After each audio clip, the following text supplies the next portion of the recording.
biqaulina alhamdulillahirabbil alamin.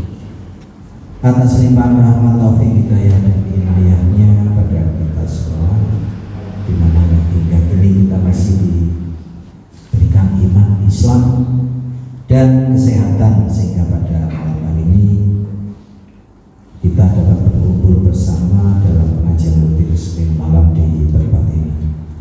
Tak lupa selawat dan salam semoga Allah selalu senantiasa mencurahkan rahmat pada junjungan kita Nabi Muhammad sallallahu alaihi wasallam beserta keluarga dan para sahabatnya yang menanggung beliau adalah Nabi yang didasarkan Allah, dan semoga kita selaku umatnya mendapatkan syafaatnya bila beliau amin. Seperti biasa, marilah sebagai pembuka majelis ini kita awali dengan lafaz basmalah bersama-sama. Bismillahirrahmanirrahim. Yang kedua langsung pada beliau Bapak Dr. Sakit, yaitu kajian dan tausiah. Waktu sepenuhnya kami aturkan. Bismillahirrahmanirrahim. Assalamualaikum warahmatullahi wabarakatuh. Innal hamdalillah nahmaduhu wa nasta'inuhu wa nastaghfiruh wa na'udzu billahi min shururi anfusina wa min sayyiati a'malina. Man yahdihillahu fala mudilla lahu wa man yudlil fala hadiya lahu. Asyhadu an la ilaha illallah wahdahu la syarika lahu wa asyhadu anna Muhammadan abduhu wa rasuluhu la nabiyya ba'dah. Allahumma salli wa sallim wa barik ala Muhammad wa ala alihi wa ashabihi wa tabi'ahum bi ihsanin ila yaumiddin. Qala Allah ta'ala fi kitabil karim, a'udzu billahi minasy syaithanir rajim, ya ayyuhalladzina amanu ittaqullaha haqqa tuqatih wa la tamutunna illa wa antum muslimun. Bapak-bapak, ibu-ibu jamaah Nurul Rahmah kang kawula hormati, alhamdulillah atas perkenannya kita bisa dipertemukan kembali dalam majelis yang baik ini. Mudah-mudahan apa yang kita ikhtiarkan, yang kita niati, di situ akan menjadikan satu jalan menuju kepada keridhaan Allah. Allahumma amin. Kesempatan yang baik ini kami akan sampaikan satu topiknya, mengisi bulan Muharram dengan amalan-amalan utama. Hari-hari ini kita masih tahun baru lah, tanggalnya 6 Muharram. Hari ini di samping tahun baru, kita juga katakanlah berkeinginan tahun ini akan lebih baik daripada tahun kemarin. Ada pertanyaan dari beberapa anggota atau katakanlah audiens kita di dalam pengajian seperti ini. Kenapa umat Islam tidak merayakan tahun barunya kayak tahun baru miladiah ya, Masehi? Nah, mereka kan ramai ngaten nggih, nganti TV ini nyiaraken sebelum jam 00 kayaknya hari kiamat ngoten. Lalu kemudian hura-hura, rame-rame, merconan, trompet, ya, dan macam-macam. Kenapa kita tidak begitu meriah gitu? Nah, kita jawabnya gimana ya? Kita punya cara. Waluna amaluna walakum amalakum. Jadi untuk kita punya amal, ini amal kita. Amal mereka ya biarin. Mungkin menurut mereka bagus, menurut kita tidak bagus. Kita ini tambah tahun, kayak kemarin katakanlah umur kita 20 berarti tambah 1, 21. Yang 50 jadi 51. Yang 70 jadi 71.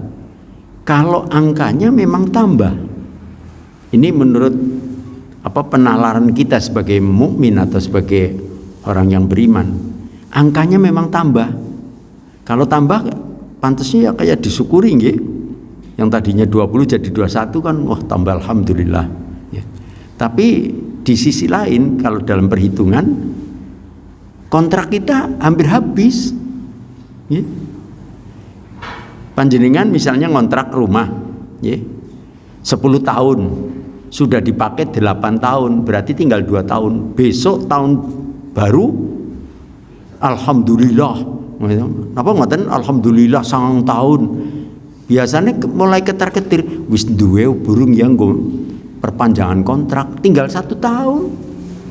Padahal belum ada celengannya. Kita sama sebetulnya. Ya, kontrak kita mendekati habis. Begitu tambah 1 tahun lagi hampir habis. Ya, terus hampir. Ya, andai kata kita tahu ajal itu batas. Ya, ajal kita sampai tahun sekian, wah kita mungkin banyak yang sudah jantungan lah Pak. Ya, iya ada yang kurang 5 tahun, kurang 4 tahun, loh saben tambah tahun tidak seneng-seneng malah klepek-klepek kayak ini. Karena sudah makin dekat dengan hari akhir kita. Cuma karena kita dirahasiakan Allah sehingga kita tidak ke situ. Tapi kayak apapun kita harus berpikir ke situ. Ya. Jadi sekali lagi tambah tahun kita punya pemikiran dua pemikiran. Yang pertama gini, tambah tahunnya kita bahagia dalam arti alhamdulillah masih bisa menangi tahun ini. Tapi di sisi lain kita juga mempunyai satu kekhawatiran, apakah selama ini amal-amal kita ini sudah bisa menjadikan unggulan kita di hadapan Allah nanti. Ya. Sebab terus terang saja seperti yang pernah saya sampaikan, dalam hitungan waktu kita sangat kecil sekali, sangat sedikit sekali dibandingkan kehidupan di akhirat. Yang sempit seperti itu untuk nebus sesuatu yang besar itu kan wah, dalam bahasa Jawa ini tangai lamun lah. Gitu. Cuma ya enggak apa-apalah, kita, Allah kan Ghafurur Rahim. Maka itu jangan sampai kita cuma ikut-ikutan orang-orang itu. Mereka berhura-hura padahal mereka juga tidak punya tabungan. Kalau kita mending kita. Ya. Dalam arti ya sedikit-sedikit kita sudah beriman. Nabi memberikan rasa ayem kepada kita, seluruh umatku masuk surga gitu. Jadi semua umatnya Nabi masuk surga. Nah, kenapa Nabi menggambarkan begitu? Karena Pak, ada sedikit iman di dalam dada kita, itu yang menjamin kita. Tapi masuknya surga setelah dicuci di neraka apa tidak ya kita tidak tahu. Tapi yang jelas begitu. Ya. Ikhwanul kiram rahimakumullah, di dalam satu hadis Rasulullah sallallahu alaihi wasallam bersabda, "Man kanat bidayatuhu mukhriqatan kanat biha yatuhu musyrikatan." Sebarang siapa yang di dalam masa-masa itu, masa-masa awalnya membakar, maka masa-masa akhirnya akan bersinar. Ini hadis ini lemah, tapi kami akan menggunakan hal ini hanya sekedar mengingatkan kita bahwasanya seperti peribahasa kita, berakit-rakit ke hulu, berenang-renang ke tepian, bersakit-sakit dahulu, nanti bersenang. Artinya Pak, kita seolah-olah kita ini kan sakit, artinya bersakit-sakit sengsara. Satu, orang lain bebas begini, kita tidak. Ya, kita sholat. Orang lain ngorok, kita suruh bangun. Ya, dan seterusnya. Sehingga Imam Al-Ghazali mengatakan bahwasanya kita seperti di sejen. Sejen itu penjara. Tapi penjara dalam hal ini bukan berarti mensengsarakan kita. Kita lebih tepatnya mungkin dalam gladi, ya. Jadi kita sedang dalam gladi pelatihan. Itu tentara, polisi, apa sajalah. Kalau dalam pelatihan itu kan isinya cuma sengsara. Ya, tentara gebuki, ya, ditendang, kon push up, tapi nanti akhirnya dia akan bahagia. Karena apa? Diterima menjadi prajurit dan seterusnya. Ikhwanul kiram rahimakumullah. Yuk kita mengawali Muharram ini untuk berbenah diri. Anggap saja tahun kemarin kita banyak kekurangan. Malah ini yang paling baik, jangan sampai kita ujub. Kayaknya amal saya sudah paling bagus lah tahun kemarin. Jangan, malah kita mempunyai satu prediksi, jangan-jangan amal-amal kita yang kemarin itu katakanlah banyak yang tidak tercapai lah, ya, atau tidak sampai target-target yang baik.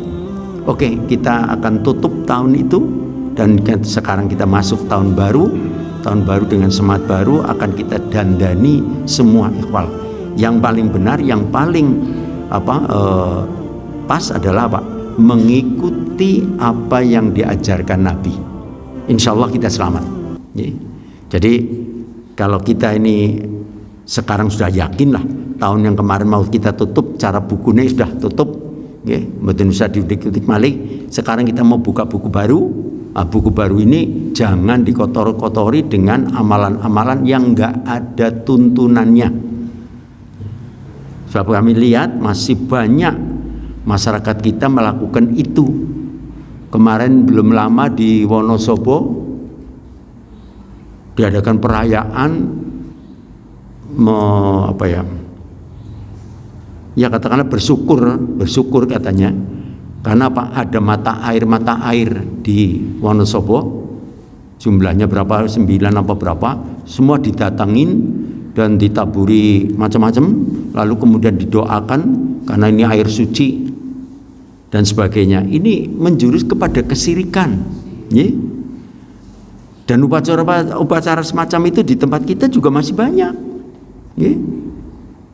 Bahkan kemarin ada yang tanya, bagaimana dengan upacara 3 hari, 7 hari, 40 hari? Berulang kali Bapak Ibu, pernah kami sharekan satu kaset, itu kami dapat dulu kasetnya dari Solo, ya estafet gitu, itu dari seorang mu'alaf, Kiai Abdul Aziz. Tadinya dia adalah pendeta Hindu, anak dari pendeta Hindu, dan kastanya adalah Brahma, jadi kasta yang paling tinggi. Lalu dia masuk Islam dengan berbagai macam pengalamannya itu, akhirnya dia membuka tentang Hindu. Di antaranya dia katakan, dan itu dia punya dalil karena dia pendeta. Jadi ternyata upacara 3 hari, 7 hari, 40 hari itu adalah agama saya dulu. Di kitabnya, kitab kalau nggak salah Breda, itu ada, dia bacakan, dia memang pendeta. Sehingga kita ya harusnya yakin, karena yang ngomong mantan pendeta. Lalu dia mengatakan 3 hari dirayakan atau dikatakan selamatan, karena menurut anggapan daripada Hindu, ruhnya si mati itu masih di dalam rumah. Nanti kalau 7 hari diselamati, itu maksudnya suruh undang pergi gitu loh, jangan kayak bingung gitu. Lalu 7 hari itu masih di karangan rumah. Kalau 40 hari masih di RT lah katakanlah, ini kampung gitu. Nah nanti kalau sudah 100 hari sudah mulai jauh. Nah ini 1000 hari wis-wisi, soalnya wis enteng-entengan, nggak selamatan, ngwis-ngwisi. Kalau mereka setelah 1000 hari tidak ada doa lagi. Tapi kalau kita tidak, doa itu setiap saat, gitu. Untuk orang tua kita, untuk siapa saja yang sudah sumare, kita doakan dia. Kan malah banyak kita doanya. Bahkan Nabi mengatakan doanya anak-anak yang soleh itu mustajab. Karena apa? Dia adalah keturunan langsung dari orang tuanya. Jadi kalau orang tua kita sudah ini, doakan. Enggak pakai 40 hari, enggak pakai 1000 tiap hari. Ikhwanul kiram rahimakumullah. Nabi menganjurkan pada kita supaya kita selamat dunia dan akhirat. yaitu dengan cara-cara ibadah yang sudah dituntunkan. Banyak sekali hadis atau sunnah-sunnahnya beliau, dan itu kita bisa kaji setiap saat, khususnya di bulan di bulan Muharram ini. Yang pertama, adakan atau dianjurkan untuk melaksanakan puasa mutlak. Puasa mutlak, puasa sunnah sudah Senin, Kemis, Seninnya andai kata 1 bulan ini, 1 bulan Muharram, katakanlah ada 8, berarti ditambah lagi Ayyamul Bid, hari putih. Kenapa disebut hari putih? Karena terang bulan tanggal 13, 14, 15. Siangnya terang, malamnya juga terang. Kalau bapak-bapak, ibu-ibu pernah ke padang pasir sana di Jazirah Arab, memang terang betul kalau terang bulan. Karena tidak ada apa-apa sih, nggak ada wit-witan, nggak ada apa-apa, ya terang bagus, sudah kayak awan. Jadi sekali lagi mereka menyebut hari putih. Kita puasa Ayyamul Bid, hari putih, bukan puasa mutih. Puasa mutih adalah puasanya orang Hindu dan Buddha. Puasa artinya tidak makan yang berasa, yang pakai rasa. Anyep-anyepan, sega ya anyep,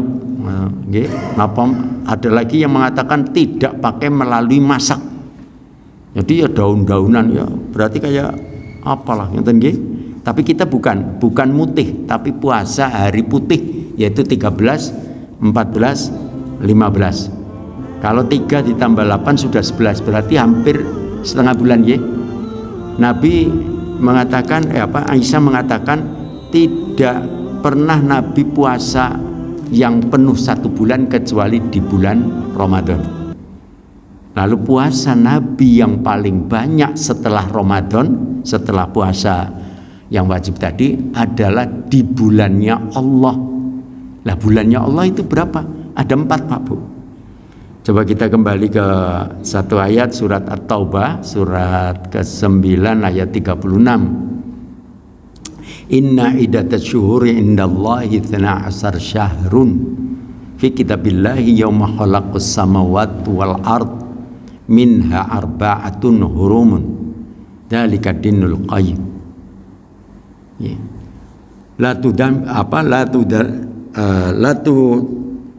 La tadlimu anfusikum fihina. Jangan kamu berbuat zalim di bulan itu. Yang pertama tadi, inna iddatasy syuhuri indallahi 12 syahrun. Sungguh Allah telah menjadikan bulan-bulan itu jumlahnya 12 di sisi Allah, artinya Allah yang menciptakannya sejak Allah menciptakan langit dan bumi. Ini formula ilmu pengetahuan, Pak Bu. Maka itu dulu Islam belum ada orang punya ilmu. Islam sudah mulai membeberkan tentang ilmu yang disebut ilmu falak, yang kemudian diganti menjadi astronomi. Alhamdulillah orang-orang Islam yang melu baik, lata. Padahal itu ilmu kita, ilmu falak. Waktu saya SMP masih menggunakan ilmu falak. Setelah itu ada astronomi. Jadi yang berbau-bau Islam dibuang. Dulu ada ilmu hayat, sekarang diganti biologi. Wah, jadi kayaknya bangga banget nih nganggo. Padahal kita sedang dijauhkan dari istilah-istilah Islam. Dulu kita ada istilah awal. Kapan awal Ramadan? Kapan kita awal masuk? Awal, akhir. Terus diganti perdana. Sampai-sampai pulsa perdana. Perdana itu bahasa Sangsekerta. Masa kita mayoritas suruh tunduk pada yang minoritas? Itu kan sudah kebangetan. Kenapa kita bisa begitu? Karena kita lemah di dalam akidah. Kalau kita kuat nggak mungkin, bisa. Jadi kita lemah di dalam akidah. Jadi sekali lagi Allah mengatakan itu untuk formula pengetahuan, ternyata apa hubungannya antara matahari dan bulan diciptakan langit dan bumi? Sebab dengan penciptaan langit dan bumi berarti ada benda langit. Allah menciptakan matahari, menciptakan bulan, bintang, gitu. Lalu kemudian menciptakan bumi yang tempat kita tinggal. Kenapa dikatakan begitu?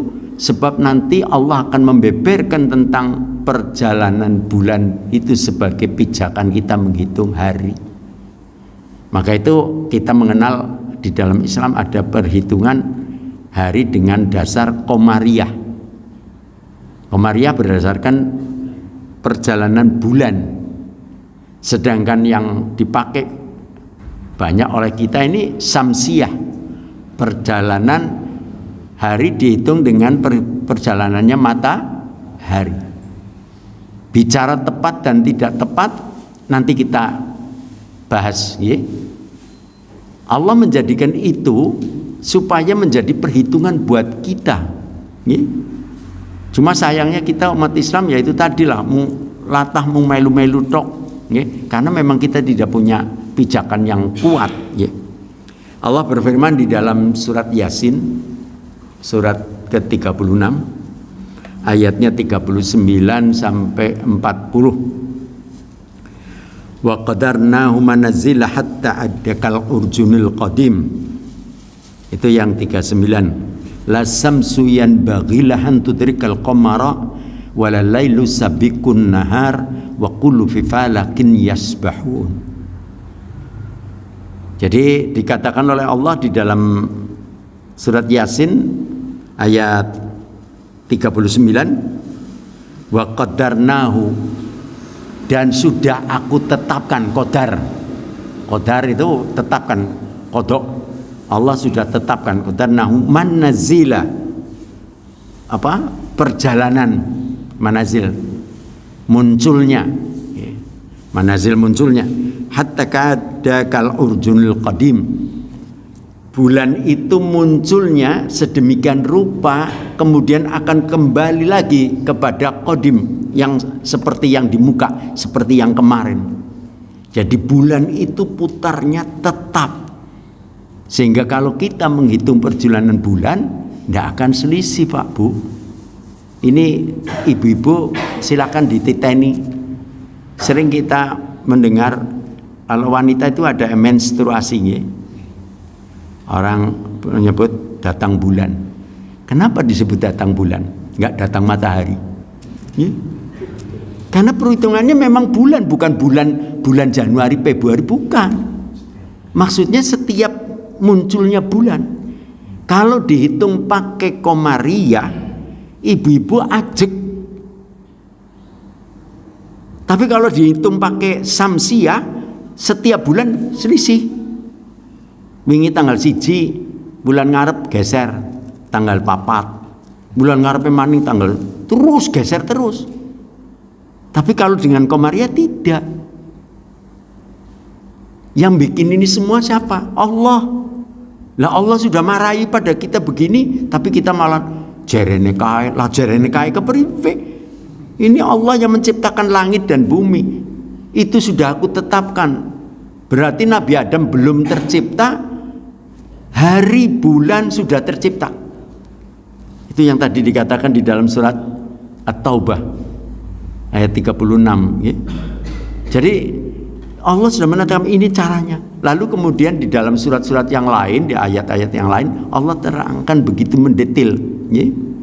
Maka itu dulu Islam punya ilmu falak, ya. Jagonya kita, bukan mereka. Bahkan yang ngitung-ngitung itu ahlinya kita, ya. Tapi ya itu tadi, karena kita tidak tahu menahu, ya sudah melu-melu. Terus hari yang pertama disebut hari Ahad, diganti Minggu. Mulai kapan itu? Waktu saya kecil, tanggalan-tanggalan itu pakai Ahad. Tapi setelah berangsur-angsur, tahu-tahu jadi Minggu, dan sekarang mencari tanggalan yang pakai Ahad sudah tidak ada. Yang kita kecewa lagi, percetakan Islam tidak bikin tanggalan Ahad, bikinnya Minggu. Minggu dari kata domingo yang artinya beribadah, hari beribadah. Jadi kita suruh hari beribadah ya ke sana yang punya klonteng-klonteng. Ya. Jadi sekali lagi itu hari Ahad. Bapak ibu kita dulu kalau ngitung-ngitung dina karo pasaran nggih, siki dina apa? Ngat paing. Nggih, ngat. Maksudnya Ahad. Ahad paing. Jadi mereka hebat. Karena apa? Bapak ibu kita ngugemi apa yang diajarkan oleh orang-orang terdahulu. Raja Jawa kita sudah hebat. Ya. Waktu Islam pertama di pantai utara, yaitu Kerajaan Pajang, kemudian diambil oleh Sutowijoyo, perang dengan Arya Penangsang. Arya Penangsang kalah, kerajaan pindah ke tengah ke Jogja. Sutowijoyo yang menang, dan Sutowijoyo mengubah namanya menjadi bergelar Sultan Agung Hanyokrokusumo Sayyidin Panotogomo Khalifatullah ing Tanah Jawa. Itu KTP-nya 2 meter. Jadi beliau mengatakan Khalifatullah di Tanah Jawa. Khalifah apa? Penguasa, pengatur. Dia yang mengatur Tanah Jawa. Dengan kekuasaannya itu Raja Jawa Islam ini mengubah tarikh Hindu, tarikh Saka menjadi tarikh Islam.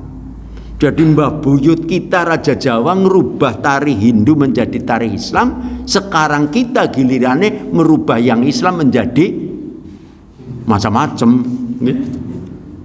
Mestinya kita harus tantunakan. Sampai-sampai beliau merubah, tapi bukan berarti tanpa makna. Merubah Muharram ini menjadi Suro. Kenapa menjadi Suro? Karena mereka atau beliau itu kepingin agar rakyat Jawa, orang Jawa, katakanlah umat Islam di Jawa ini eling kalau di bulan Muharram ini ada satu hari, yaitu tanggal 10 disunahkan untuk berpuasa, namanya puasa Asyura. Jadi puasa Asyura ini diingatkan oleh Raja Jawa sampai-sampai bulannya diganti bulan Suro. Lo malah dewek ora kelingan. Apa maning nek ora diganti? Ya tambah ora kelingan maning, nggih. Mestinya kita ingat bahwa tanggal 10 puasa. Kan tanggal 10 besok jatuh hari Jumat. Nggih. Jumat besok ini tanggal 10. Disunahkan untuk berpuasa. Ini hebatnya Raja Jawa kita. Nggih. Nah, mestinya kita harusnya melestarikan yang demikian. Ikhwanul kiram rahimakumullah, puasa yang dianjurkan oleh Nabi tadi, 1 puasa sunnah seperti Senin Kemis, lalu kemudian Ayyamul Bid sudah 11. Lah kalau nanti ditambah lagi ada puasa Asyura tambah 1 lagi, berarti kita puasa 12 hari. Kalau nanti kita ada puasanya diawali dengan puasa Tasu'ah, yaitu tanggal 9 hari Kamis, berarti kita punya sudah 13 hari, hampir setengah bulan, sesuai dengan apa yang dianjurkan oleh Nabi melalui hadis melalui Aisyah radhiyallahu anha. Puasa Nabi yang paling banyak di bulannya Allah. Bulannya Allah tadi di dalam surat At-Taubah, minha arba'atun hurumun. Ada 4 bulan yang Allah haramkan, yang Allah agungkan, yang Allah muliakan, yaitu Muharram, Rajab, Dzulqa'dah, Dzulhijjah. Jadi kemarin Dzulhijjah yang baru kita tinggalkan, bulan ke-12, bulan 11 Dzulqa'dah, itu juga merupakan bulan yang diharamkan. Itu di 4 bulan ini Nabi puasanya paling banyak di hari dibandingkan bulan-bulan yang lain selain Ramadan, karena puasa wajib. Ini dikatakan dalam sebuah hadis Rasulullah sallallahu alaihi wasallam, afdhalus siyami ba'da syahri ramadhana siyamu syahrillah Muharram. Puasa paling utama, paling afdal setelah bulan Ramadan adalah puasa di bulannya Allah, yaitu bulan Muharram. Bulan yang diharamkan Allah yaitu ada 4 tadi, Muharram, Rajab, Dzulqa'dah, Dzulhijjah. Disuruh banyak berpuasa. Mudah-mudahan kita bisa melakukan itu. Ikhwanul kiram rahimakumullah. Lalu pijakan tentang puasa Asyura. Ini di dalam sebuah hadis Muslim juga. Su'ila an siyami yaumi Asyura faqala yukafiru sanata madiyah. Nabi ditanya oleh sahabat, apa yang aku peroleh sekiranya aku melakukan puasa Asyura? Nabi menjawab, akan diampuni Allah dosa-dosamu setahun yang lalu. Al-Madiyah, yang sudah ditinggalkan.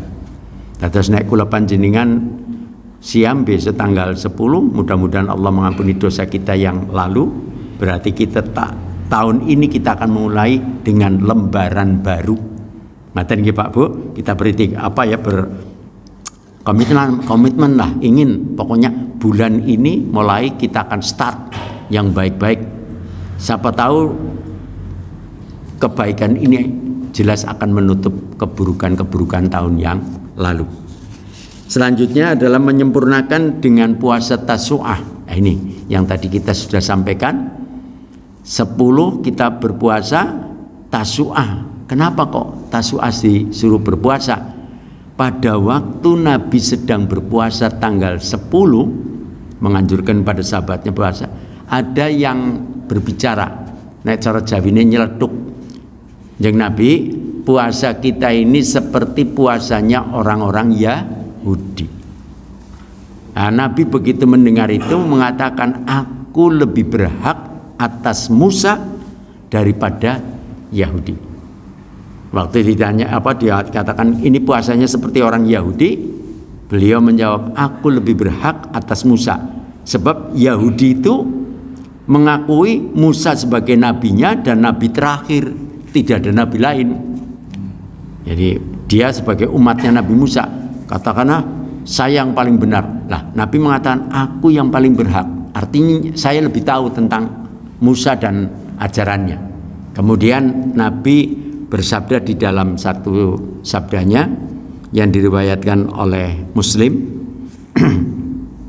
la in baqiyatu illa qabilin la asu man natasi'ah, ruwahu Muslim. Seandainya tahun depan aku masih ada umur, aku akan melakukan puasa di hari 9 di bulan Muharram supaya tidak madani karo Yahudi. Jadi Nabi memerintahkan puasa 10, terus ya sudah besok. Kalau kenapa kok besok enggak sekarang? Karena tanggal itu sudah tanggal 10 Nabi waktu ditegur dicelutukan sama orang itu seperti puasanya orang Yahudi, itu sudah tanggal 10, mau kembali 9 enggak mungkin. Ya sudah, tahun depan kalau saya masih ada umur saya akan puasa tanggal 9. Ternyata Nabi sudah kabundut dulu sebelum datangnya tanggal 9 tahun berikutnya.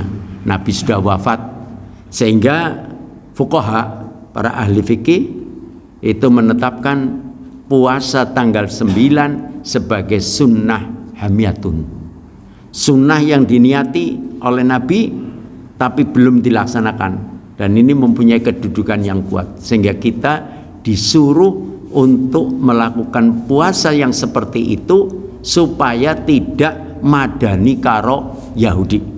Mboten sami nggih. Dados ibu bapak nek ngersakaken puasa sing tanggal 10 tok saged. Tapi kalau ingin 2 yaitu 9 dengan 10. Jangan 9 tok. 9 tok mboten nonton tuntunane.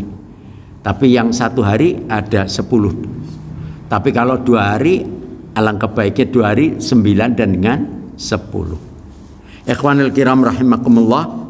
Lalu bagaimana dengan puasa tanggal 11? Ada puasa tanggal 11 ya.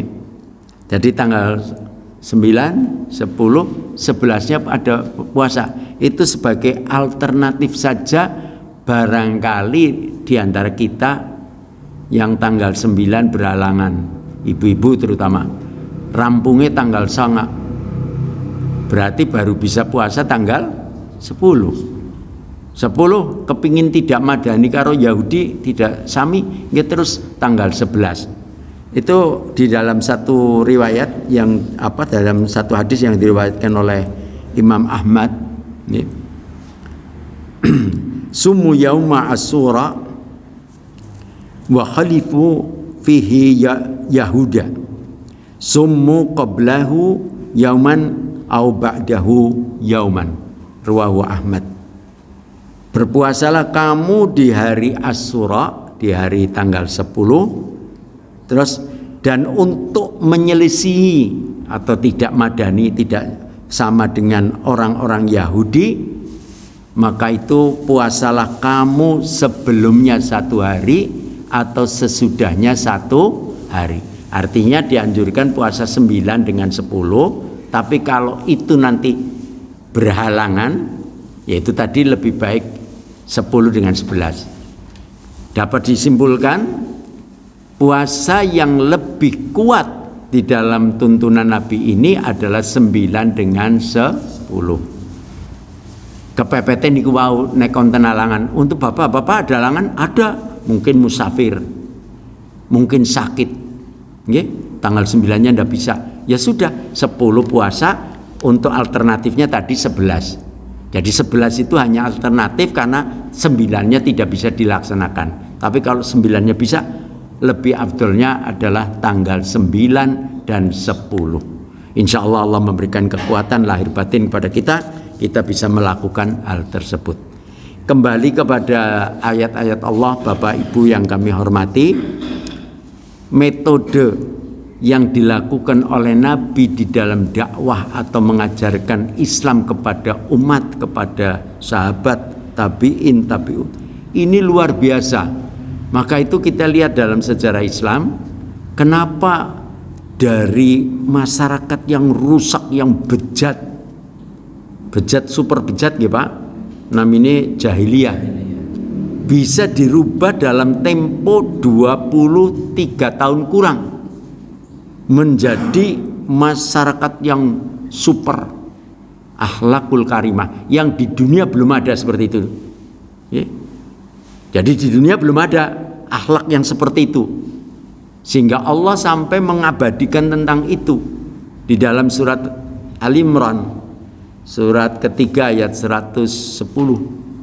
Kuntum khaira ummatin ukhrijat linnas. Kuntum khaira ummatin ukhrijat linnas. Ibnu Katsir menafsirkan tentang kuntum di situ adalah kita umat Islam.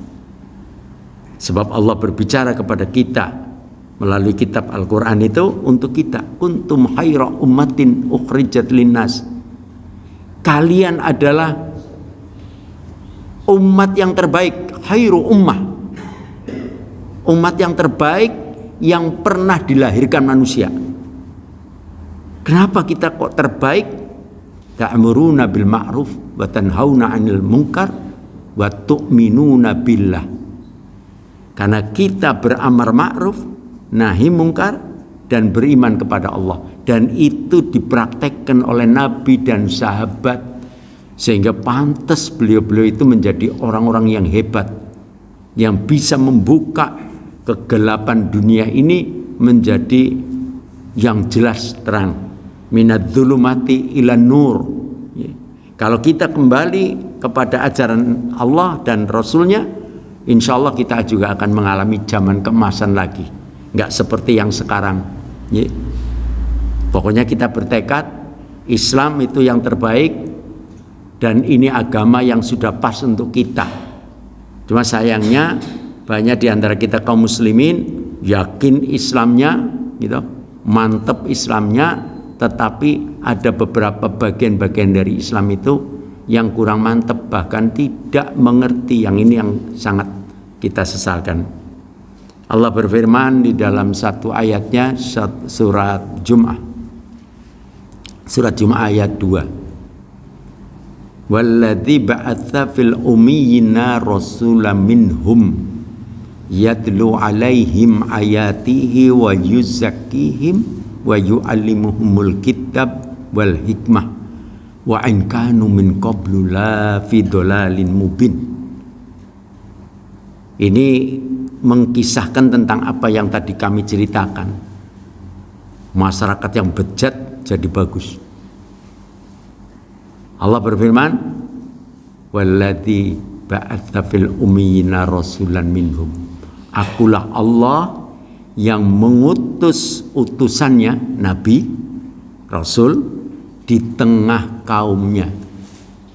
Nabinya ummi buta huruf. Buta huruf tidak bisa membaca, tidak bisa nulis. Ning nabi mboten bodoh. Nggih. Sebab yang tidak bisa membaca, tidak bisa nulis, tidak ekuivalen dengan bodoh. Contohnya mbah-mbah kula panjenengan, bapak ibu kita dulu, buktinya bisa memerdekakan kita. Ternyata yang ikut perang kemerdekaan, para pahlawan kita itu mayoritas buta huruf.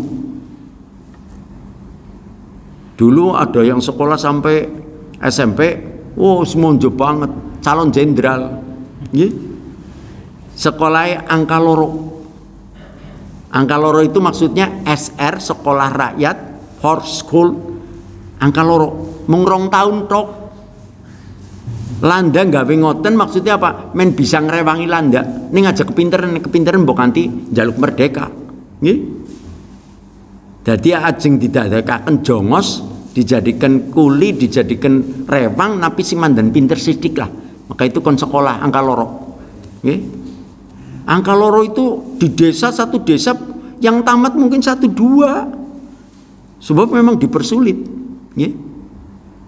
Lalu kemudian kalau sampai HIS itu orang-orang ningrat tertentu. Nggih. Minimal adalah camat. Anak camat itu baru boleh menjadi sekolah ke HIS. Tingkatannya SMP lah. Jadi kalau anak lurah enggak, tapi anak camat. Nah, kembali lagi Bapak Ibu yang kami hormati, jadi buta huruf tidak ekuivalen sama dengan bodoh. Nabi kita terkenal kan, dia sifatnya kan sedik, amanah dan cerdas itu. Dia memang cerdas, fatonah. Jadi Nabi cerdas, buktinya apa? Ayat Allah disampaikan kepada Jibril, kepada dia dari Jibril, terus langsung bisa. Lah yang membuat bisa sama, ya memang Allah. Allah membuat beliaunya itu cerdas. Sampai seorang orientalis Barat dari Jerman itu mengatakan IQ daripada Muhammad, nabinya orang Islam itu di atas jenius. Jenius pinter banget, dia di atas. Jadi orang Barat ngakoni kalau Nabi itu memang jenius. Ikhwanul kiram rahimakumullah, dikatakan tadi yatlu alaihim ayatihi. Allah mengatakan aku utus Muhammad ini, nabinya, untuk menyampaikan ayat-ayatku. Ayatnya Allah apa? Kebesaran Allah. Maka itu kalau kita lihat sejarah tarikh, ayat-ayat yang turun pertama-tama itu di Mekah kan, sepanjang katakanlah hampir separuh dakwah Nabi, ya hampir 11 tahun. Setelah itu hijrah, pindah ke Madinah. Ayat-ayat di Madinah itu panggilannya sudah beda. Yang di Mekah, ya ayuhan nas, hei manusia, ringan. Diseru manusia ringan, belum ada pembebanan, belum ada pembobotan. Dalam pembelajaran sekarang ada istilah pembebanan, pembobotan, belum ada, masih manusia. Tapi dikenalkan, misalnya satu contoh di dalam surat Al-Hujurat itu, inna khalaqnakum min dzakari wan untha, ya ayuhan nas, inna khalaqnakum min dzakari wa untha. Sesungguhnya kalian itu manusia dijadikan dari laki-laki perempuan. Dikenalkan biar jangan sombong. Kowe kedadiane tekan lanang wadon tekan bapak ibu. Di ayat yang lain dikatakan, aku ciptakan manusia itu minat turab, minat tin. Aku ciptakan dari tanah liat, lempung, belet. Mana aja sombong jebulannya apakah dewek turunan belet. Ini Allah sampaikan kepada Nabi, ini teori dakwah kita kepada umat. Jadi metode dakwah itu ada di dalam surat Al-Jum'ah ayat 2. Setelah itu menyampaikan ayat-ayat kebesaran Allah itu dikatakan wa yuzakkihim, dan membersihkan akidah mereka yang kotor, yang melenceng.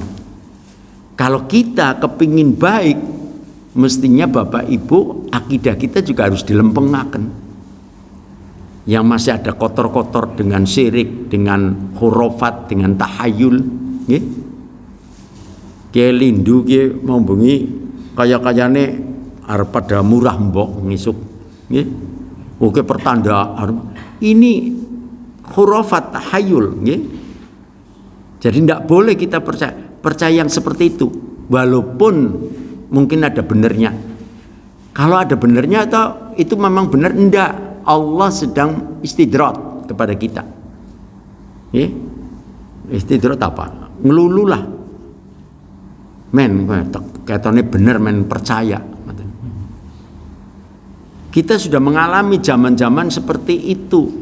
Parah nggih. Zamane ananalo, nomor, nggih. Togel dan seterusnya. Sampai orang gila saja ditanya.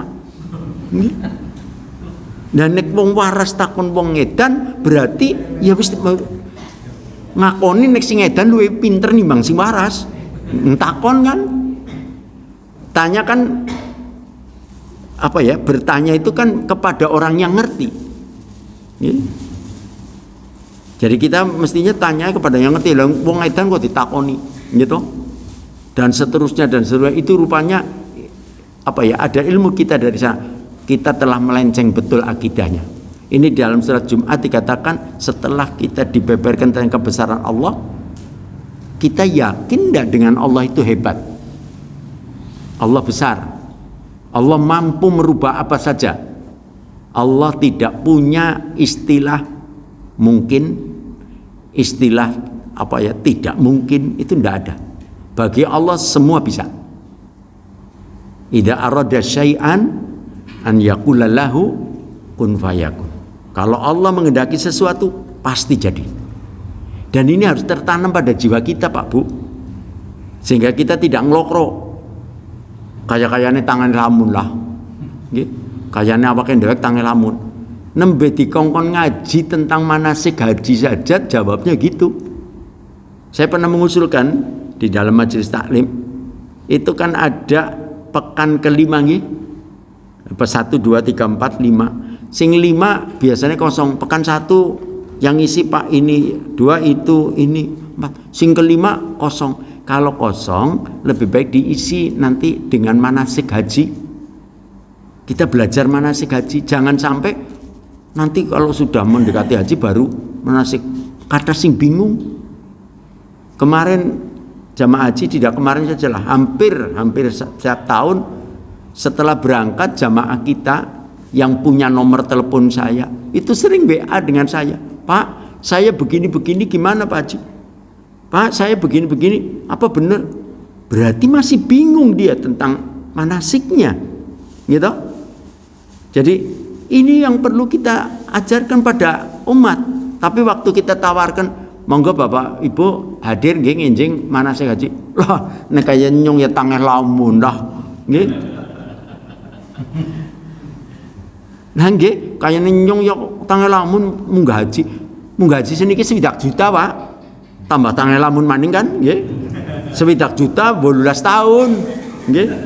Lah tanggal lamun umurku kaya-kayane orang nyandak mbok. Itu kan tidak percaya bahwa Allah hebat, Allah besar, Allah berkehendak dengan apa saja. Kita harus percaya Pak. Nggih. Jadi ngangge napa Pak? Ya jangan tanya saya. Itu kehendak Allah, Allah bisa. Ya. Itu pernah kami ngaji di pengajian kita ini nggih. Misalnya kereta api datangnya jam 9. Saya dari rumah mestinya kudune ya seperempat jam paling lambat nggih, supaya nyampe di sana. Tapi karena ada sesuatu kurang 5 menit. Dari rumah saya ke sini ya orang nyandak. Itu jangan putus asa. Selama masih ada jamnya, bismillah, tawakkaltu 'alallah. Kalau kita mau berjalan itu kan doanya begitu nggih minimal.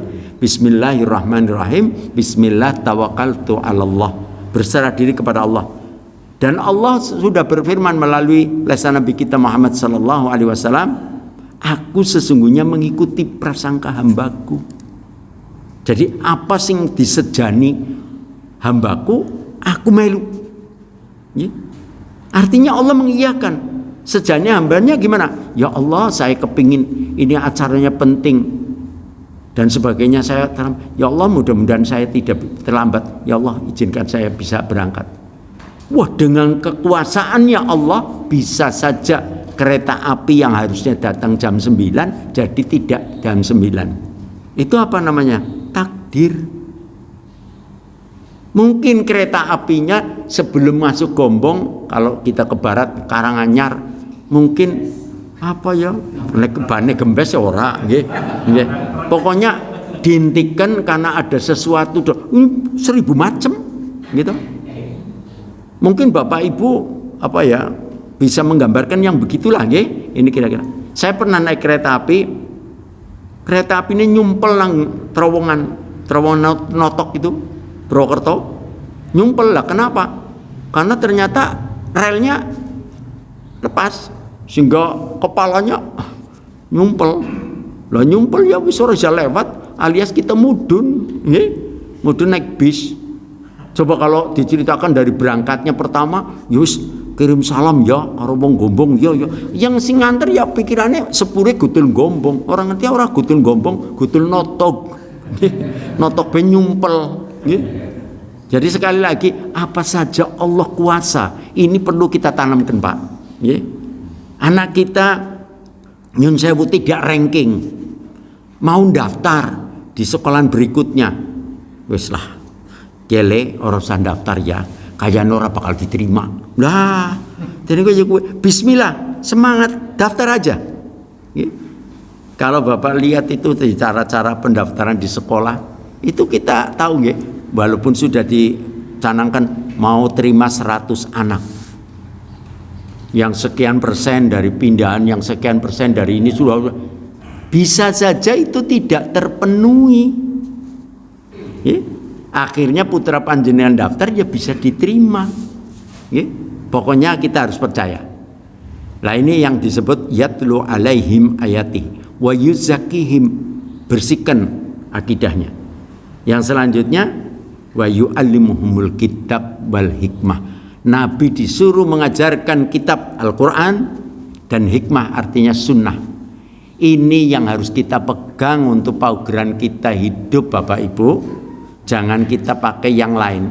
Kalau ingin selamat pakai Quran dan Sunnah. Okay? Insya Allah kita selamat dan tahun baru ini awal daripada perjalanan kita yang baik. Tidak seperti yang sudah biar kita tutup. Nggak usah pakai dikeluhkan. Kita berdoa mudah-mudahan Allah mengampuni dosa kita yang lalu dan menunjuki jalan yang benar yang akan datang. Allahumma amin. Begitu Bapak Ibu yang bisa kami sampaikan. Mungkin dilanjut dengan dialog pertanyaan. Monggo.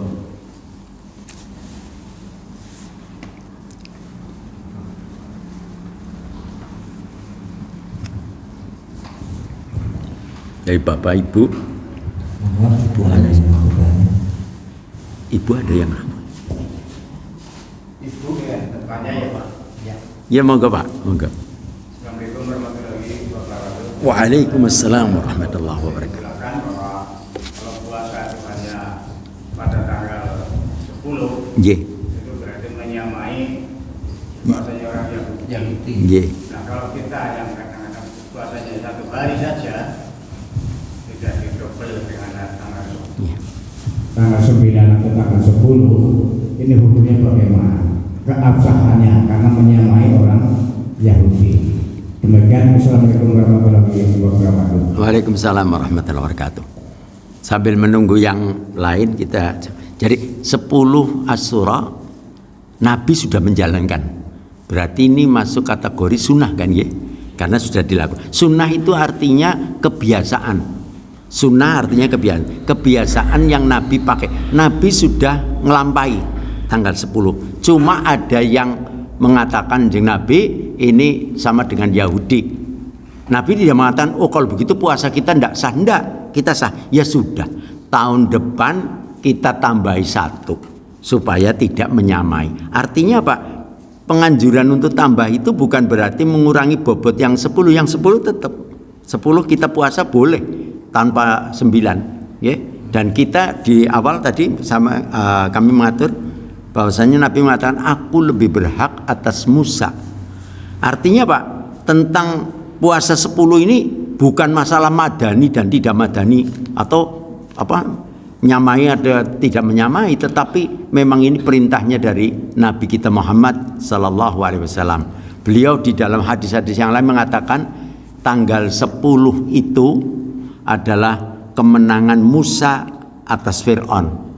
Ini yang diperingati oleh si Yahudi. Kita juga tahu Musa itu siapa? Musa Nabi Allah. Kita beriman ya, di beberapa ayat itu Allah mengatakan Muhammad ini atau umat Muhammad seperti kita muslimin itu beriman kepada kitab-kitab yang terdahulu, kitab Zabur, Taurat, Injil, kita beriman. Artinya percaya itu ada kitab seperti itu dari Allah. Dan kita percaya ada nabi-nabi seperti Nabi Musa, Nabi Isa. Kalau menurut cerita yang di dalam tarikh itu yang benar, Nabi Musa membawa kitab Taurat. Tetapi oleh orang-orang Yahudi gitu, itu dirusak maknanya, ditambah-tambahi menurut rahib-rahibnya, menurut pendeta-pendetanya. Agama mereka agama mengikuti pendetanya, mengikuti orang-orang yang pintar, katakanlah seperti kita mengikuti kiai ustadznya. Nggak boleh kita mengikuti ustadz, nggak boleh kita ikuti kiai. Yang kita ikuti hujah. Hujah siapa? Hujahnya yaitu Quran dan Sunnah. Lah rusaknya Nabi Musa dengan umatnya Nabi Musa dengan Tauratnya itu, lalu kemudian Allah berkenan menurunkan Nabi Isa alaihissalam dengan Injilnya, ingin memperbaiki itu. Lalu kemudian ternyata masih dirusak oleh umat-umat Isa, yaitu karena itu tadi mendewa-dewakan orang yang suci, orang ini sampai ada istilah santo itu orang-orang suci artinya. Sehingga mereka taklid kepada orang, bukan taklid kepada Injilnya. Sehingga Allah menurunkan Nabi kita Muhammad sallallahu alaihi wasallam dengan kitab Al-Qur'an, dan ini dijaga sampai yaumul akhir. Inna nahnu nazzalna dzikra wa inna lahu lahafidun. Surat Al-Hijr ayat 9. Jadi setelah Quran ini tidak ada kitab lain. Setelah Nabi kita Muhammad tidak ada Nabi lain. Ini sudah pungkasan dan ini menyempurnakan agama yang lalu. Kembali lagi pada pertanyaan tadi, apakah kita tanggal 10 puasa 1 tok sudah benar-benar dan sah dan baik? Cuma tadi kalau ingin menambah, tambah 9, jangan 9 tok. Lalu kalau terpaksa tidak bisa 9, kalau menambah, nambah 11. Tapi itu alternatif, artinya kalau sudah meleset yang 9. Tapi kalau bisa 9-nya 9 lebih baik. 9 dan 10 sudah. Jadi artinya Tasu'a dari kata tis'ah 9, dan Asyura dari kata asyra yang artinya 10. Tanggal 9 dengan 10. Ngaten Pak? Kita lagi.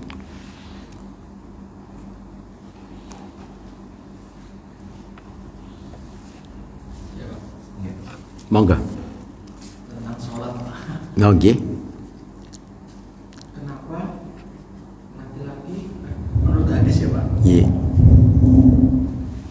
Sebaiknya laki-laki itu sholat sunnahnya di rumah, kecuali sholat wajib. Iya. Waalaikumsalam warahmatullahi wabarakatuh. Saya mau bertanya tentang salat ini Pak. Dalam hadis Bukhari dan Muslim, Nabi SAW bersabda, wahai manusia, salatlah kalian di rumah kalian karena sebaik-baik salat seseorang adalah di rumahnya kecuali salat wajib. Mohon penjelasannya Ustaz. Assalamualaikum warahmatullahi wabarakatuh. Waalaikumsalam warahmatullahi wabarakatuh. Salat sunnah, puasa sunnah. Sunnah itu artinya tadi kebiasaan. Artinya kita mengikuti kebiasaan Nabi. Kalau kita bicara tentang sunnah, ini mencakup kata-katanya hadis. Hadis itu perkataan Nabi. Termasuk di dalam sunnah ini, sunnahnya sahabat. Ya. Dikala Nabi masih sugeng, masih hidup, sahabat berbuat apa? Kok Nabi membiarkan? Lebih-lebih kalau Nabi mengiyakan, itu jadi sunnah. Ya. Perkataan sahabat, kok Nabi diam berarti setuju. Lebih-lebih kalau Nabi mengatakan iya betul, wah ini tambah. Jadi sunnah kebiasaan Nabi ditambah lagi kebiasaan sahabat dikala Nabi masih sugeng. Ya. Lah ini sunnah-sunnah ini merupakan pengejawantahan dari Quran. Karena Allah menurunkan Al-Quran kepada Nabi, seolah Allah berkata gini, ini ajarkan ini kepada umatmu. Lah cara mengajarnya Nabi menggunakan perkataan, menggunakan perbuatan yang namanya sunnah. Lah sunnah dan perbuatannya ini tadi otomatis pengejawantahan dari Quran. Dengan kata lain, tidak ada sunnah yang sahih yang bertentangan dengan Quran. Ya. Jadi karena itu mengejawantakan, menjelaskan masa bertentangan. Ya. Mestinya yang bertentangan justru itu hadis-hadis atau sunnah-sunnah yang tidak sahih. Kalau yang sahih pasti benar. Nah kembali lagi tentang hadis tadi, bahwasanya sholat sunnah itu sering disebut sholat nafilah, tambahan, ya, nafilah tambahan. Lah sholat tambahan ini menggenapkan, memperkokoh sholatnya wajib. Sholat wajib tadi dianjurkan untuk di masjid, sedangkan sunnah lebih afdol di rumah. Artinya Pak, kalau sunnah kita di rumah, mungkin seperti anak kita, istri kita, keluarga kita bisa menyaksikan ada perbuatan-perbuatan yang disunahkan Nabi. Ya, kalau kita terus kabeh nang masjid, yang di rumah tidak ada pembelajaran, tidak ada contoh. Ya, kalau kita bisa juga memberikan contoh pada anak istri. Ini yang sering saya katakan. Dulu kita belajar sunnah itu kalau dikerjakan dapat pahala, kalau tidak dikerjakan tidak apa-apa. Ngoten nggih? Nggih. Akhirnya pada ora apa-apa sih. Nah nggih. Nggih. Lah kita kan kalau suruh milih mesti milih yang gampang, Mbok. Nggih.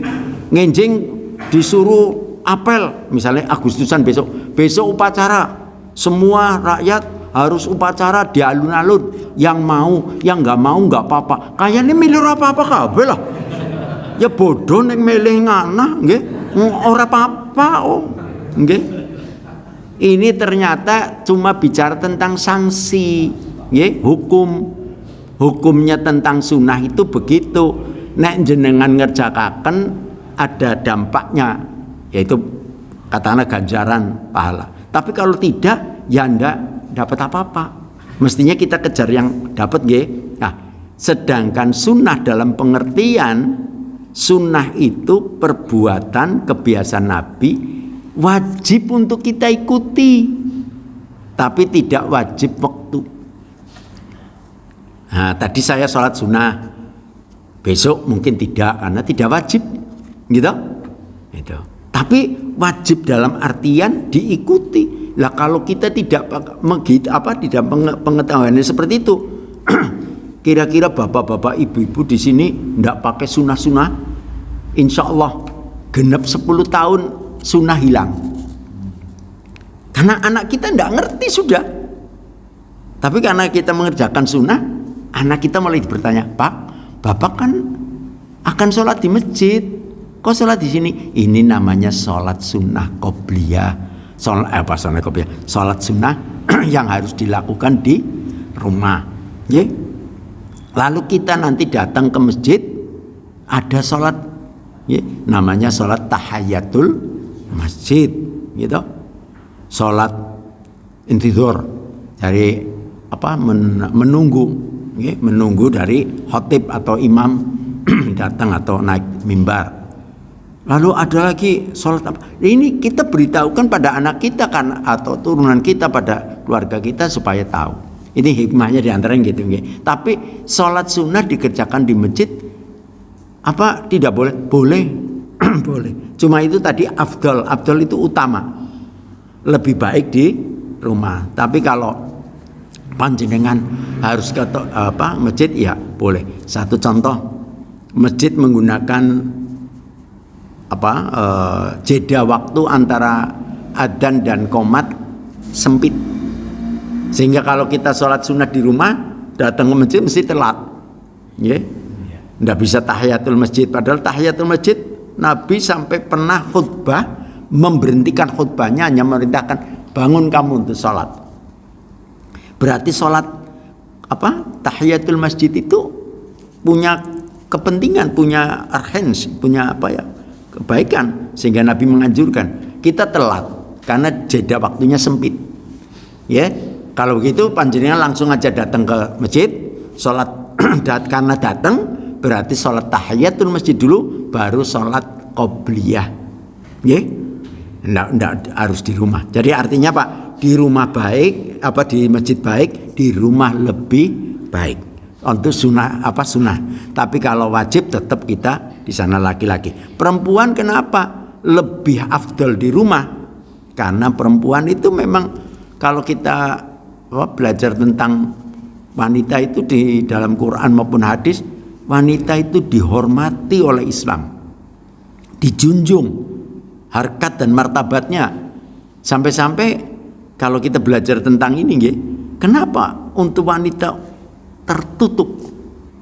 Dikatakan seluruh tubuhnya adalah aurat kecuali wajah dan tangan. Ini jangan berpikir melasi teman. Itu kan orang-orang bukan Islam. Kalau kita tidak, ini yang hebat karena kita menghormati. Kalau dibantah oleh mereka, itu kan perhiasan yang harusnya dinikmati, bukan untuk dinikmati orang lain, tapi dinikmati oleh orang yang berhak. Ya. Satu contoh malih, kalau kita mau dapat orang seperti itu, kita barang atau makanan yang paling baik itu yang dibungkus apa yang dibuka? Bungkus. Bahkan kadang-kadang kita nyun sewu ini, orang-orang yang curang itu bungkusnya digawe apik, mbuh jeroane. Kenapa? Kepingin orang itu tertipu dengan bungkus. Nah, kalau kita tidak ingin menipu, memang ini dibungkus supaya baik. Gedhuk sing ten pasar niko, sing nang tampah diler, lenji kabeh dicuwel-cuwel nganggo tangan ngoten, kabeh wong tuku melu ngemek pira gedhuke lho. Niku gedhuke luwih murah nimbang sing dibuntel plastik nang toko. Wis dibuntel plastik nang toko, diwadahi gerdus nang lemari plastik etalase, mesti larang niku. Nggih. Jadi kita menghormati wanita karena wanita itu prince, raja lah, ratu. Jadi kita hormati, bukan ditutup itu jelek nggih. Oke. Dados pindah malih Bapak yang bertanya tadi 10 itu salat itu yang afdal adalah salat yang di rumah kalau sunnah, tapi kalau wajib di masjid. Monggo. Lagi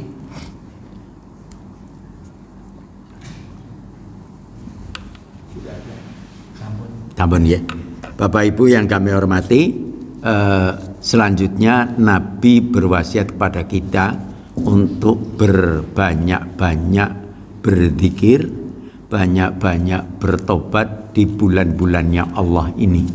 Zikir artinya mengingat Allah. Dengan zikir-zikir itu kita akan tahu posisi kita yang sebenarnya. Zikir itu mengagungkan Allah, membesarkan nama Allah, mensucikan Allah. Zikir yang dikatakan Allah, aku paling seneng kalau ada hambaku yang bibirnya basah mengucapkan kalimat-kalimat zikir karena mengingat aku dengan 4 zikir yang paling aku sukai. Apa itu? Subhanallah walhamdulillah wala ilaha illallah wallahu akbar. Subhanallah tasbih mensucikan Allah. Subhanallah walhamdulillah tahmid, yaitu memuji dan memuja Allah. Wala ilaha illallah tahlil. Tahlil artinya mengesahkan Allah. La ilaha illallah, tidak ada sesembahan yang berhak kecuali Allah. Mengesahkan Allah. Takbir membesarkan Allah. Subhanallah walhamdulillah wala ilaha illallah wallahu akbar. Sampai-sampai yang ini, zikir yang seperti itu tadi, dijadikan ketetapan atau katakanlah syariat untuk kita bertawaf. Jadi tawaf umroh, tawaf haji, doanya itu mulai dari Hajar Aswad. Hajar Aswad itu posisinya pojok kidul wetan. Jadi misalnya meja ini Ka'bah, Hajar Aswad di sini. Pintu Ka'bah di sini. Pintu Ka'bah menghadap timur. Jadi kalau kita ini sholat menghadap kiblat, ini menghadap pintunya. Kebetulan kita di Indonesia menghadap timur, barat ke sana. Itu timurnya. Jadi ini pojok ini Hajar Aswad. Lah pojok sini namanya rukun Yamani. Rukun Yamani karena rukun itu artinya pojok. Pojok atau sendi. Rukun Yamani karena di arah sana negeri Yaman. Jadi rukun Yamani. Bacanya tadi subhanallah walhamdulillah mulai dari Hajar Aswad sampai rukun Yamani. Subhanallah walhamdulillah wala ilaha illallah wallahu akbar. Subhanallah walhamdulillah wala terus kalau panjenengan mepet Ka'bah kurang lebih 15 meter kali 4. Nggih. Loh, ini kan kubus 15 meter 15 meter kalau mepet Ka'bah ya kali 3. Lah kalau panjenengan jauh lambah jauh bisa macane ping bola balik. Setelah sampai rukun Yamani kita uluk salam saja merubah. Rabbana atina fid dunya hasanah wa fil akhirati hasanah wa qina adzabannar. Itu yang ada di dalam Al-Baqarah. Lalu sampai sini berubah lagi. Itu tawaf. Kenapa Allah jadikan itu? Ternyata itu memang luar biasa. Zikir itu, lalu doa ini yang sering kita sebut nama doa ini sapu jagat. Rabbana atina fid dunya hasanah wa fil akhirati hasanah wa qina adzabannar. Kita mohon ya Allah, berilah aku kebaikan atau hidup yang baik di dunia dan hidup yang baik di akhirat dan masih dijauhkan dari api neraka. Itu juga berulang kali. Ikhwanul kiram rahimakumullah. Maka itu Nabi menganjurkan kita suruh banyak zikir, banyak mengingat Allah. Kalau kita ingat Allah dengan sunnahnya dengan tasbihnya, dengan tahmidnya tadi, lalu memposisikan diri kita kan genah. Contoh misalnya saya akan mengatakan kepada Pak Sodri, panjenengan pemimpin saya. Berarti kan saya memposisikan nek kula sanes pemimpin nggih. Masa pemimpinnya loro ngoten nggih? Mboten, saya yang dipimpin. Gitu.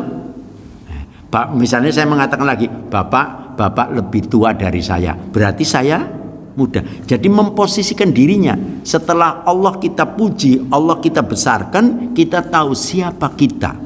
Ternyata kita ini kecil, lemah. Manusia ciptaan Allah yang apa-apanya tergantung Allah. Sekali lagi, tidak ada tempat sombong untuk kita kalau kita zikir, dan tidak ada tempat untuk putus asa kalau kita sering berzikir. Mudah-mudahan kita akan lakukan itu. Dan yang terakhir, banyak-banyak beristighfar, karena istighfar akan menghapus dosa. Kalau dosa kita dihapus Allah, diampuni Allah, insya Allah kita akan disayang Allah. Kalau Allah sayang kepada kita, Allah pasti ridho pada kita. Dan kalau Allah ridho pada kita, Allah akan memberikan rahmatnya kepada kita, dan itu yang menjamin kita masuk surganya. Allahumma amin. Begitu Bapak Ibu yang bisa kami sampaikan. Banyak kekurangannya adalah dari saya mohon maaf yang sebesar-besarnya, khususnya kepada para kesepuhan. Dan sekiranya ada kebaikan, kebaikan itu milik Allah semata buat kita. Alhamdulillahirabbil alamin wa akhiran wassalamualaikum warahmatullahi wabarakatuh.